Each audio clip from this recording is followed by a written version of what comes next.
Welcome to the Making of Me podcast, where we dive into story of resilience, growth, and defining moments that shape who we have become. Today's guest is Kristina Coughlin, a seasoned marketing executive and agency leader with over 16 years of experience, driving business growth and leading high performing teams. As general manager at Trivant, she has transformed influencer market from a brand awareness tools into a measurable revenue channels, building and scaling multi-million dollars program. Stana's journey is one of constant evolution, navigating change, and stepping into leadership and redefining success in a fast-moving industry. It's really a pleasure having you on the show, Christina. Yeah, thank you so much. I'm so excited to be here. Yeah, thank you so much, Christina. Yeah, so Christina, I'll take us back to the beginning. What first drew you into marketing and this space? Yeah, I fell into it a little by accident. So I think as some people do when it comes to the social media marketing space. I had started my career out of college in financial services, was doing that for almost 10 years and working my way up the corporate ladder and doing really well in that. But I recognized while I was in it that I felt like I was just kind of going through the motions of my career in my life. It wasn't as much as I was doing well and I enjoyed my coworkers and I enjoyed the environment. I wasn't, I didn't feel like I was really learning a lot. I wasn't really into the subject matter and what I was doing. And I realized, I'm like, I kept thinking in the back of my head, there might be another path for me, and I just don't know what that is. And at one point, talk about things that change your life trajectory and you don't realize it in that moment. I had a doctor's appointment and the doctor told me to go on a gluten-free diet. So I started creating recipes for myself and created a separate Instagram account to create recipes and started getting a little bit of a following on Instagram. And this is back in 2016, 2017 now. And through that, recognized a couple things. One, that I was really interested in the social media space. Two, especially in the influencer marketing side specifically, I was starting to make recipes for brands. I was starting to get brand partnerships. I was starting to work as a micro creator in this new budding at that time influencer marketing space that was still brand new. And I loved it. I was waking up at 5 a.m. before my day job, Oh, recipes, and I was talking to brands, and I had so much passion for it. And I realized I'm like, you know what? I think this is the path I might take here, right? But the problem is I didn't really have any transferable experience from a corporate social media marketing perspective to bring into a new role. I was already 10 years into my career and I was trying to figure out, okay, how do I realistically make this change without starting from scratch? So I did what now I think is probably a crazy thing to do, but it worked out well, was still my own consulting agency, so helping brands with their social media and influencer strategy. And with that, a lot of the clients that I worked with were like, hey, this is great, but we really need support with the tactical execution. We just don't have the bandwidth to realistically deploy these amazing strategies. So then I recognized, you know what, I need to do more than just provide strategy, right? The execution of that strategy, which ultimately led me to launch an agency. So launched an agency called Get Hyped that ended up bringing my husband on board. So we ended up co-founding that together for many, many years. And then about 6 years in, my current employer, now our parent company, Fluent, reached out and said, you know what, we're looking to actually build a creator monetization solution. Would you be interested in helping us build this out? And it seems so fascinating to me, and I love building. I love being in that building stage and growing and scaling something. So I ended up moving over and to the Fluent team, and now with Trevant being a subsidiary of Fluent and building out their creator offering. And now I'm the general manager of Trevant. So it's been a crazy ride, a wild ride, but yeah, fun one. yeah, yeah. Wow, that was really amazing. Starting out, you're excited about it. Then that just cascades from one particular platform to another. Yeah, it's really amazing. So, what was it like transitioning between transitioning, moving from executive work to leading a team? And what did you get wrong at first? Yeah, leading a team is it's a whole different animal. It's so operating as an individual contributor, it is to me the most rewarding thing you can do, but also the most challenging thing is being a leader. I think some of the things that I learned pretty quickly during the process is the need to be an empathetic leader, but also a very direct one and clear about roles and responsibilities, clear about what the goals are, clear about delegation. I found myself in the early stages struggling to delegate things to my team because I would be like, well, this isn't something I really want to do, so I feel bad delegating it to somebody else. But the reality is that just ends up leading to more confusion and lack of clarity around what their role is versus if you're just actually make that clear from the get-go and then you figure out what those appropriate swim lanes are. So to me it was a big learning experience and something that I'm constantly getting better at every day, and I think every leader is. But Yeah, I learned a lot from the process for sure. yeah, that was really amazing. That yeah, you had to learn of management of team, delegation, and a whole lot of stuff. Yeah, when you're playing just as a low ranger, there's a whole lot of things that you could actually not have to pay attention to. But when you have a team who are responsible to you, and their result totally depends on what you do. Delegating and everything has to be something you have to understand. Yeah, amazing. So can you share a time when you actually had to make a decision without a clear answers, and how did that shape your confidence as a leader? Yeah, great questions. I feel like that's happened so many times throughout my career.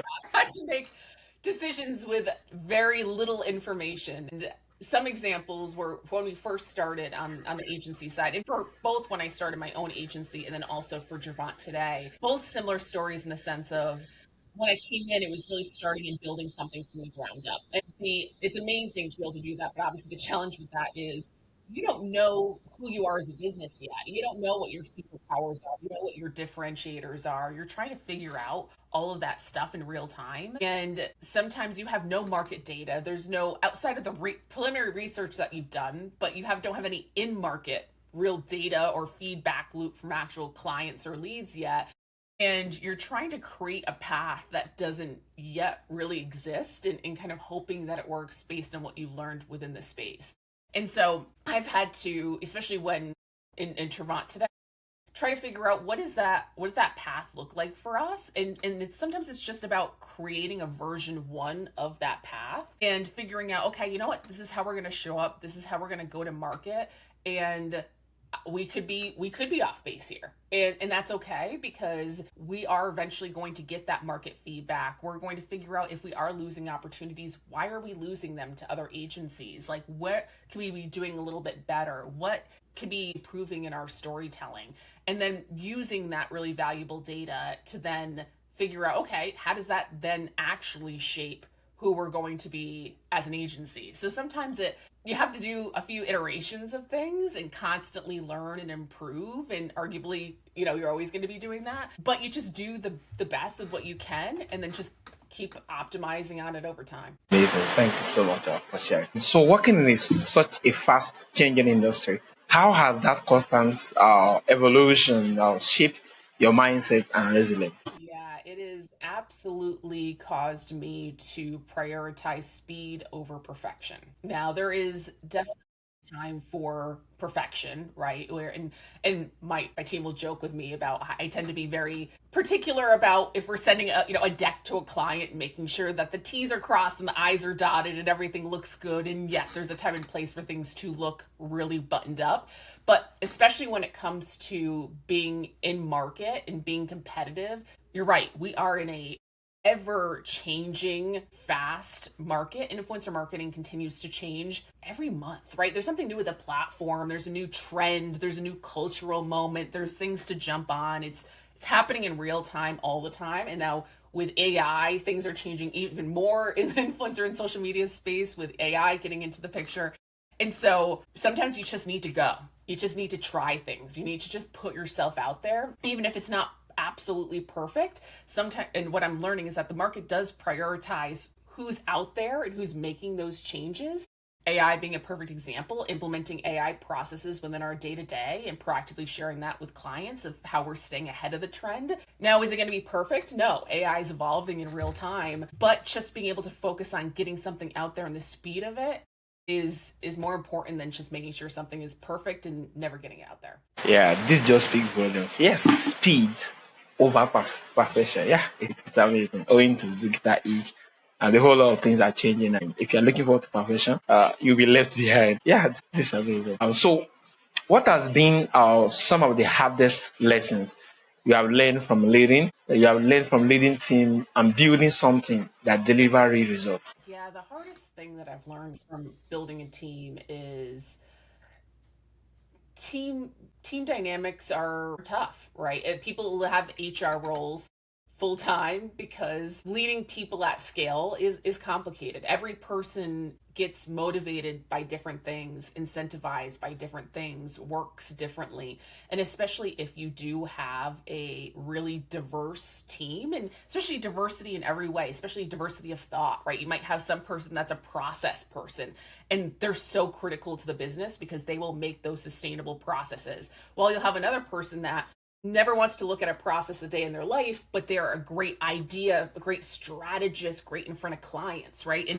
And both of them are so critical to the business, but they think differently, they operate differently, they care about different things, and sometimes it's showing up where each person is at. Because if you try to teach, I'll call them vapor trails and paper trails, I call them all the time with my team. The vapor trail, if you treat that person who's just running, going full steam ahead, the same as that process person who's the paper trail, it's not going to work, right? And we've had challenges where we're trying to move at lightning speed, and the vapor trails are like, let's go, right? And then the paper trails are like, whoa, let's think about this. How are we going to deploy this? How do we ensure this is meaningful? How do we make a process around it? Who's involved in this? What does the cost and the time look like for this?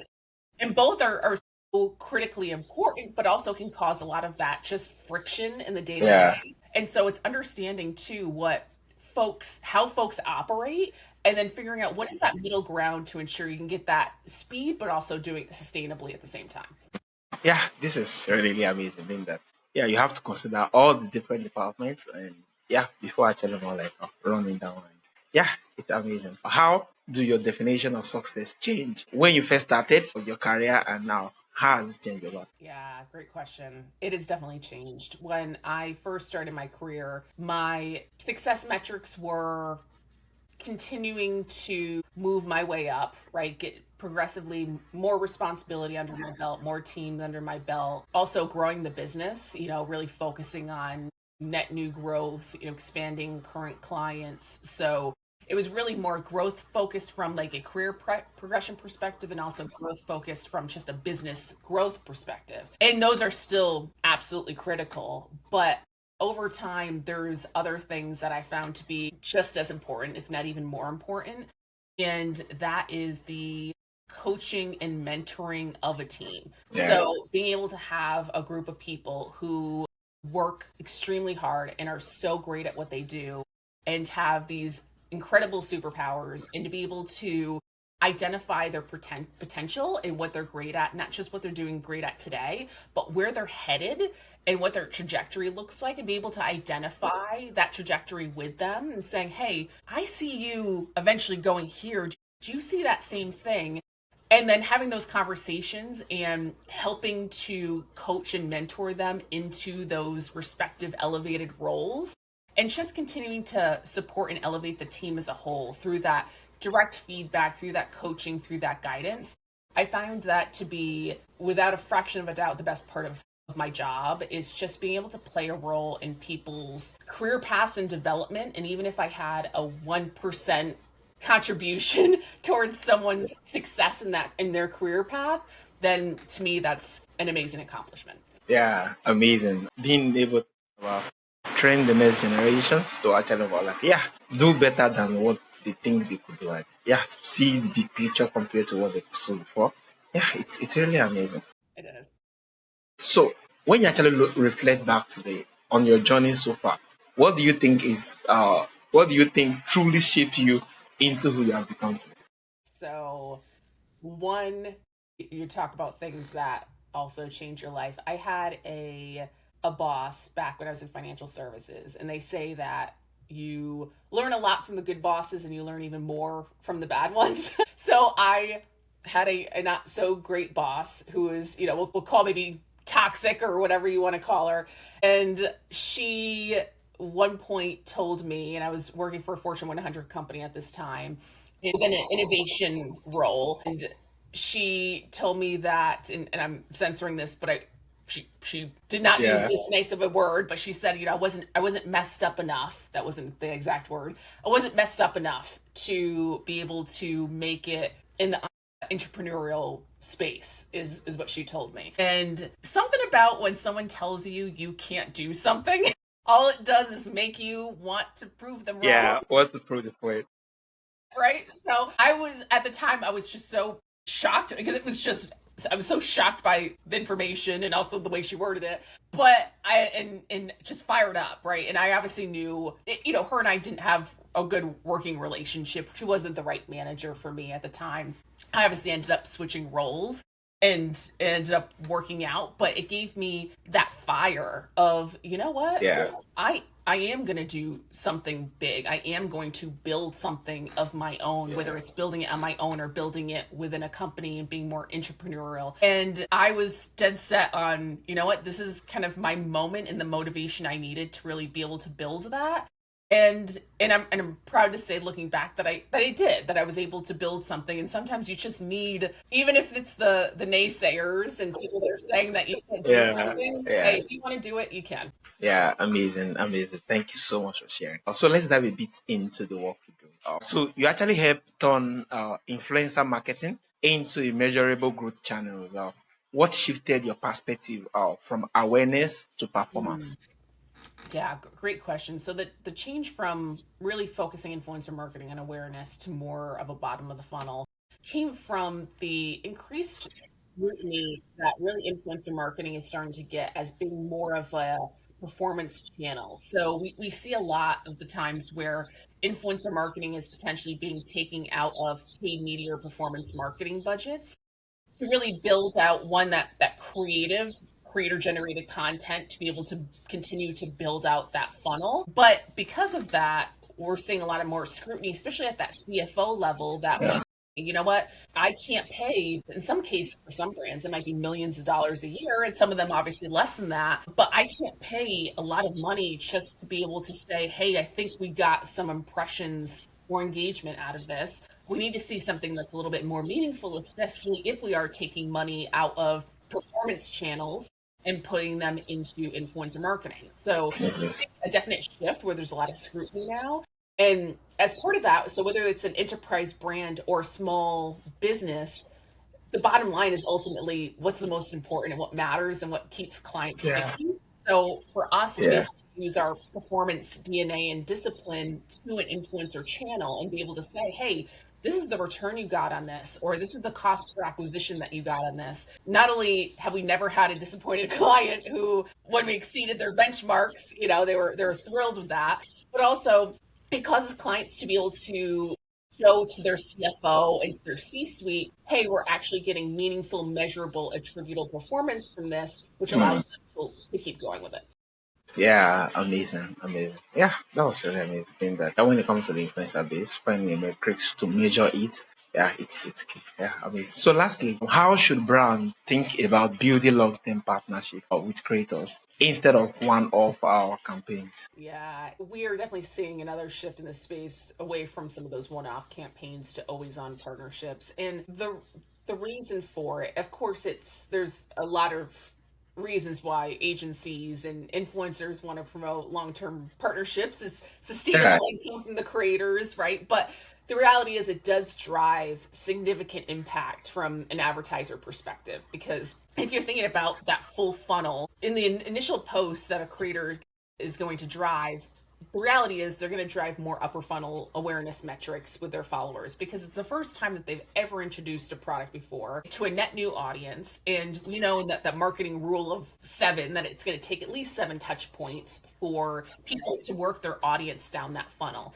And to be able to do that, if you're constantly working with net new creators each time, you're not getting the opportunity to really retarget those what could be high intent audiences that follow a particular creator because they know, like, and trust them. So to be able to work with and get those initial interest indicators from that creator, do that initial test, see, okay, you know what, this creator's audience does seem like they're showing interest in resonating with this product or this brand.